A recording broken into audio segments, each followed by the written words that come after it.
നമസ്കാരം. നിങ്ങൾ ഡ്രീമർ ആകുന്നോ അല്ല ലീഡർ ആവാൻ ആഗ്രഹിക്കുന്നു? ഒരുപാട് ആൾക്കാരുണ്ട് ഡ്രീമർ.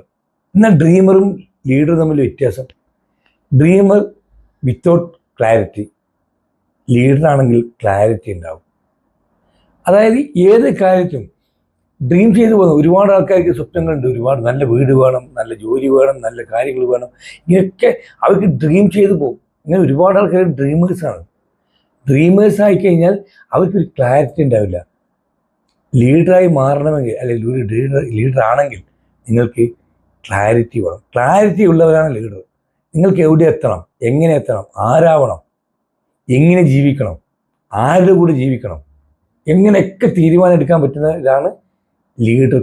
ക്വാളിറ്റി ഉള്ള ആൾക്കാർ. ലീഡർ ക്ലാരിറ്റിയോടുകൂടി സംസാരിക്കും, ക്ലാരിറ്റിയോടുകൂടി പ്രവർത്തിക്കും. ഡ്രീമർ എന്ന് വെച്ചാൽ ആഗ്രഹങ്ങൾ വെച്ച് നടന്നുകൊണ്ടേയിരിക്കും. അവർക്ക് ക്ലാരിറ്റി ഉണ്ടാവില്ല. ക്ലാരിറ്റി ഇല്ലാതെ ഒരു ഡ്രീമും സക്സസ് ആവില്ല. ഡ്രീം സക്സസ് ആവണമെങ്കിൽ ക്ലാരിറ്റി വേണം. അപ്പോൾ ക്ലാരിറ്റിയോട് കൂടി നടക്കുന്ന ഒരു വ്യക്തിയായി മാറാൻ ശ്രമിക്കുക. ഒരു ഡ്രീമറായിട്ട് നടക്കരുത്. ഡ്രീം കണ്ടുകൊണ്ടേയിരിക്കും. ക്ലാരിറ്റി ഉള്ളവൻ ലീഡറായി മാറും. നിങ്ങളെല്ലാവരും ഒരു ലീഡറായി മാറട്ടെ എന്ന് ആശംസിക്കുന്നു.